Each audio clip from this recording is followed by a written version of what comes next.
So, good evening, ma'am. This is my assignment for this evening. Katuning sa student directory nga gihatag nimo sa mo nga mo register siya student and mo delete siya og student. We have here the student form nga makita diri sa one kaning diri this one kaning nga form. So we use import use state para kuan mo render siya o mo trigger siya og re-render if naay kausaban. So we also have here the function nga student form which gidefine niya ang component. Here we have here also the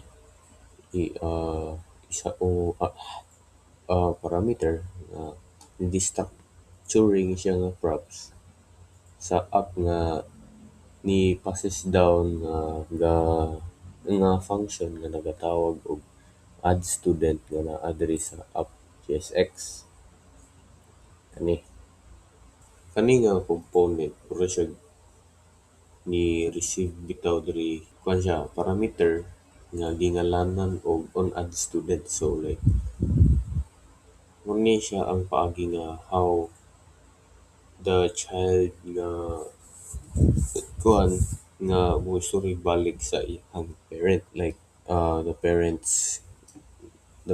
nga add student murag gihatag niya ang function og ang child kay iyang gitawag pareha ni.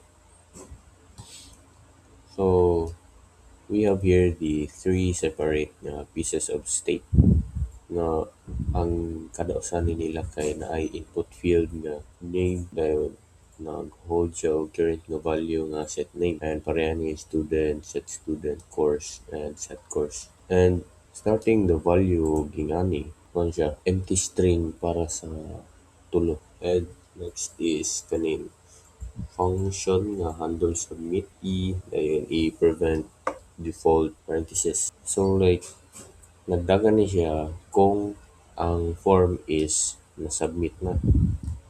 So kaning na to is kuan siya an event nga object. So like prevent default dayon parenthesis mo siya mo stop ang browser nga mo sa iyang default behavior bitaw which is ang pag-reload sa page ana nga form nga submit. So kung wala ni ang atohang app kay mo kuan mo reload or mo refresh dayon mawala tanan nga state. So here if name not named the trim kani siya nga block of code mura ni siya og basic validation kaning dot trim.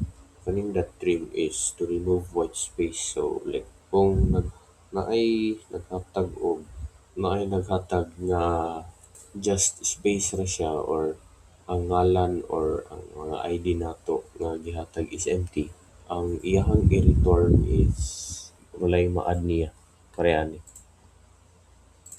silbi naka wala ray ngalan 3 yung 1 2 3 4 yeah. Yes, ID 3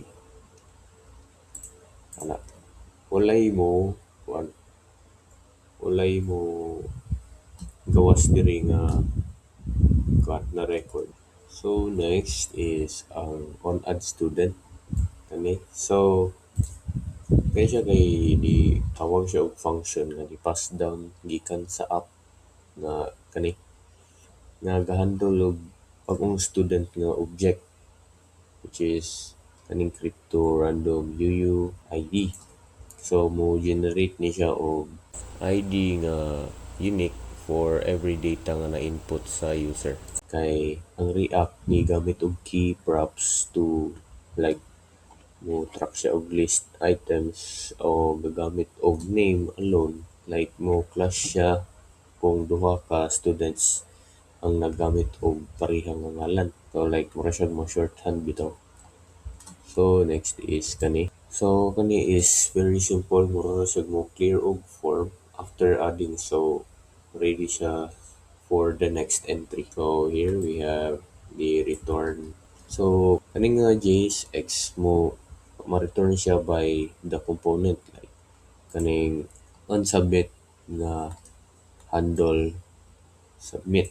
So nakawire ni siya sa forms nga native submit event sa atong function nga nasa ibabaw. So here kani sila tanan silbi nakapareha na din na. So muni ang atuhang naka-controlled nga output like we have here ang value ug ang name nga napasabot nga ang input yun is always nga makita whatever is in state dili siya sa kaugaling internal nga ang on change mo kuan siya every keystroke mo basa siya og kuan i-target value nga og unsay gi-type sa user and pushing it into state via set name kani. These patterns kuan mo repeat siya for student o course kani silang tool. So next is we have the student card. So we have here the function nga student card gitawag nato ang iyahang component and diri is nakadawat siya og duha ka properties which is ang student nga naay ID, name, student ID ug course and for all on delete nga function nga naa sa kuan of the chain. So we have here the return div class then padulong diri is ni kuan ni siya mo display ni siya sa student info nga pareani kani siya diri na pakita niya ang student information nga atohang na input.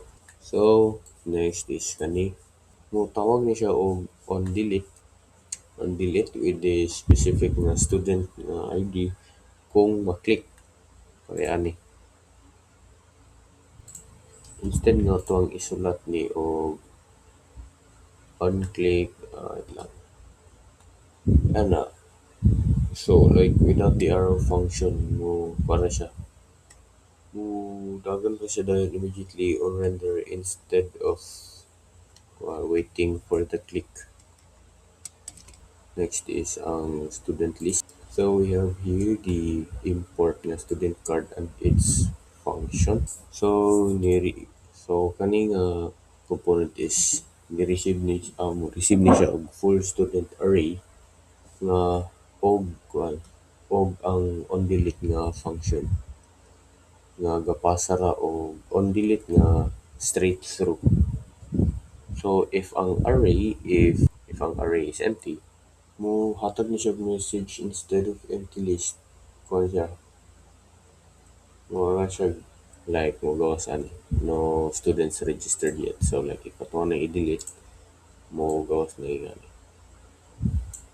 So sunod is kaning code naatay gigamit diri nga kuan student.map. So we use that map to transform ang array sa student data into an array of JSX elements.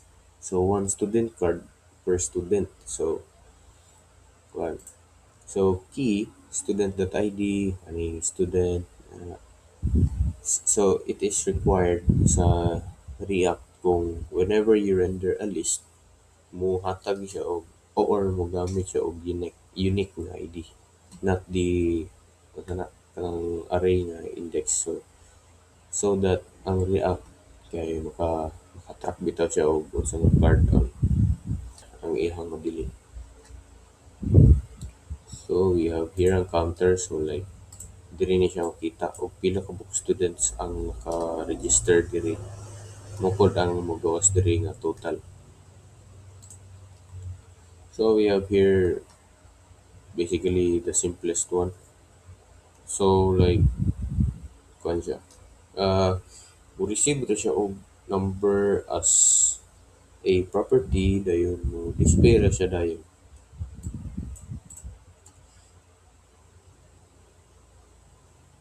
Yeah. Mo ana siya. So next is this the last one. So we have here the import use state. Nagamit na gud ta ang student form, student list nga gikan adto.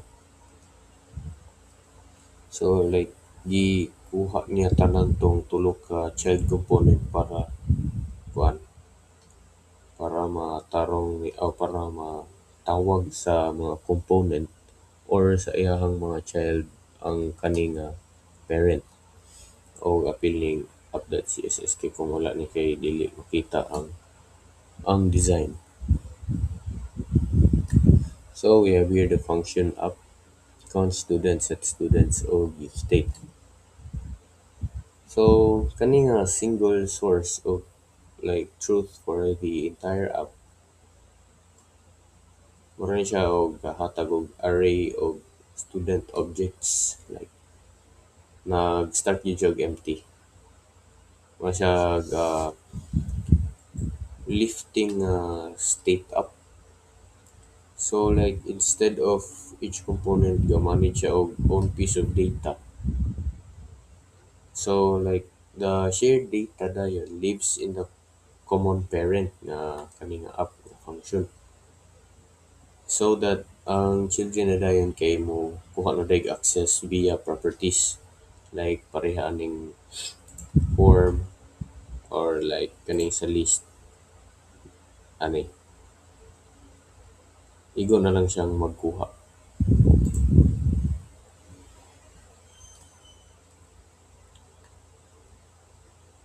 So next is we have the function nga add student. So basically mo add lagi siya og bagong student. Kani nga function is like mo update siya sa form of set state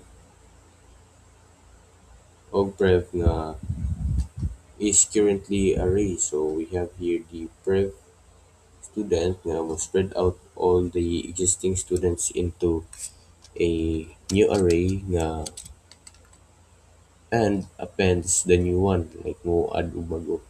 So kani nga React is like mo require siya og a new array, not mutating the old one with katong dot push. So makabalo siya nga kani nga state is actually changed and re-renders. So next is kani nga function. So it removes a student nga gamit ang kaning dot filter. So mo build siya og bago nga array nga ga-contain of every student except the one nga ang ilahang ID ga match. Again nag-return siya og brand new array rather than mutating the old one. So lastly, we have here the return div classmates student counter count ana. So kani is like pag-render na ni siya sa tulo na to ka components or atohang tulo ka child with one wiring everything together. So ang student counter nakuha niya ang student flex kuha na siya number siya mo calculate ra siya automatically every time ang student nga const is mga usog. So next is ang form gets the add student nga function. So it can push new students into app state. Dere. So last is the student list nga gahatag og full student ano student nga nakuha niya ang full students nga array para mo display and to delete or to remove the student nga student. Ay, mas mo So I guess that is all, ma'am. Good evening and yes.